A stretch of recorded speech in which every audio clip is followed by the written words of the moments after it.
Assalamu alaikum guys, welcome back to my another video. আশা করছি সবাই ভালো আছেন। আলহামদুলিল্লাহ আমিও ভালো আছি। আজকে আপনাদের সাথে শেয়ার করব কামিজের গলা কিভাবে সঠিক নিয়মে সেলাই দিবেন।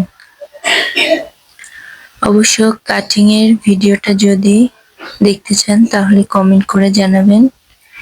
আমি জাস্ট কিভাবে সঠিক নিয়মে কামিজের সামনের গলা এবং পেছনের গলা সেলাই দিবেন সেটাই দেখাবো। এখানে সামনের গলাতে আমি সামান্য ডিজাইন করেছি। এটা আমি হাতের আন্দাজে ডিজাইনটা এঁকে নিয়েছি। আপনারা চাইলে মাপ দিয়েও করতে পারেন। প্রত্যেকটা বডির মেজারমেন্ট অনুযায়ী গলার মেজারমেন্ট নিতে হয়। এতে ড্রেস খুবই আকর্ষণীয় হয়।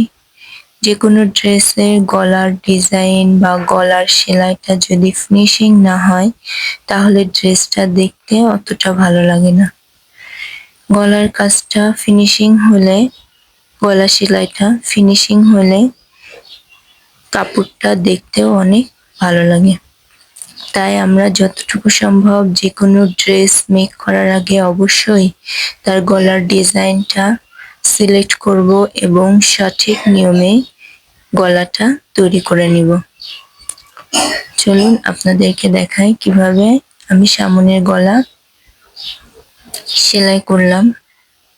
ফার্স্ট একটা পট্টি নিয়ে নিয়েছি, পট্টির উপরে আমি বক্রমটা রাখছি, রেখে মাঝ বরাবর আমি একটা সেলাই দিয়ে নিয়েছি যাতে এটা এদিক ওদিক সরে না যায়, সঠিকভাবে সঠিক জায়গায় যেন বসাতে পারি। এবার সাইডে থাকা বাড়তি কাপড়টি মুড়িয়ে সেলাই দিয়ে নিব। যারা আমার চ্যানেলে নতুন আছেন অবশ্যই আমার চ্যানেলটিকে সাবস্ক্রাইব করে দিবেন এবং যারা আগে থেকে সাবস্ক্রাইব করেছেন তাদেরকে অসংখ্য ধন্যবাদ। আর যারা ফেসবুক পেজ থেকে দেখছেন তারা অবশ্যই পেজটিকে ফলো দিয়ে রাখবেন নতুন নতুন ভিডিও পাওয়ার জন্য। এবার 3 পিসের যে সামনের পাটটা তার উপরে আমি গলা মাঝ বরাবর সেলাই দিয়ে নিলাম। দেওয়ার পর এবার বক্রমের ঠিক কিনারা ঘেঁষে সেলাই দিব। খেয়াল রাখতে হবে সেলাইটা যেন বক্রমের উপরে না পড়ে, এতে গলা ফিনিশিং আসবে না, দেখতে বাজে দেখাবে। এই বক্রমের সাইডে সেলাইটা যদি আপনারা সঠিক নিয়মে দিতে পারেন তাহলে আপনাদের ড্রেসের গলা খুব সুন্দর একটা ফিনিশিং আসবে। এবার যে বাড়তি কাপড়টা আছে আমি যেখান থেকে সেলাই দিয়েছি সেলাইয়ের পাশে 2 সুতা পরিমাণ কাপড় রেখে বাকি কাপড়টা কেটে দিয়ে মাঝামাঝি ছোট্ট ছোট্ট কাট বসিয়ে দিব যাতে বক্রম দিয়ে গলাটা উল্টানোর সময় কোনো প্রকার ভাঁজ না থাকে। যে উল্টে এবার আমি চাপ সেলাই দিয়ে নিলাম, একদম কিনারা দিয়ে চাপ সেলাই দিব। ভিডিওটি ভালো লাগলে অবশ্যই লাইক দিয়ে কমেন্ট করে জানাবেন এবং এই ধরনের নতুন নতুন ভিডিও পাওয়ার জন্য অবশ্যই সাথে থাকবেন। কিনার দিয়ে চাপ সেলাইটা দেওয়া কমপ্লিট।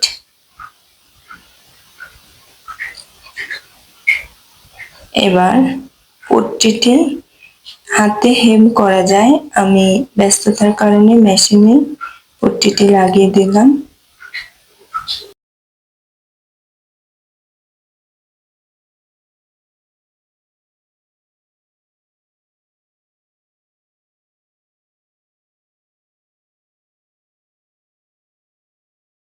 গলার পট্টি কাটিং করে নিলাম, গলাটা আগে থেকেই কাটিং করা ছিল।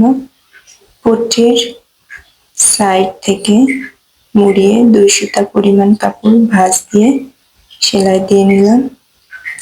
নেওয়ার পর পেছন পাটের যে জামার যে পেছন পাট তার সোজা পাশে আমি পট্টিটি উল্টা করে বসাবো। বসায় 2 সুতা পরিমাণ কাপড় নিয়ে সেলাই দিব। তারপর ছোট ছোট কাট বসিয়ে দিব।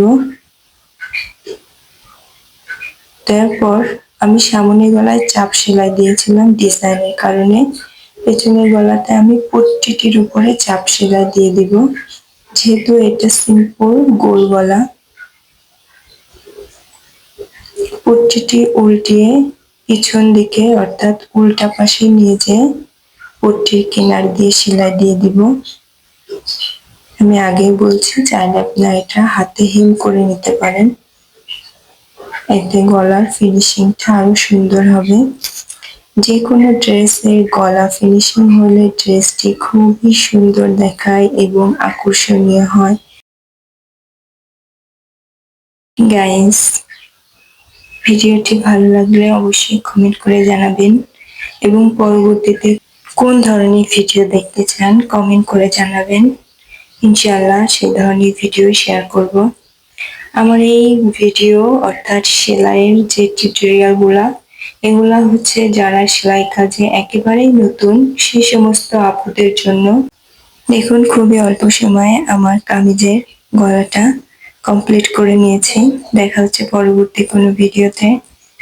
সে পর্যন্ত সবাই সুস্থ থাকবেন, ভালো থাকবেন। আল্লাহ হাফেজ।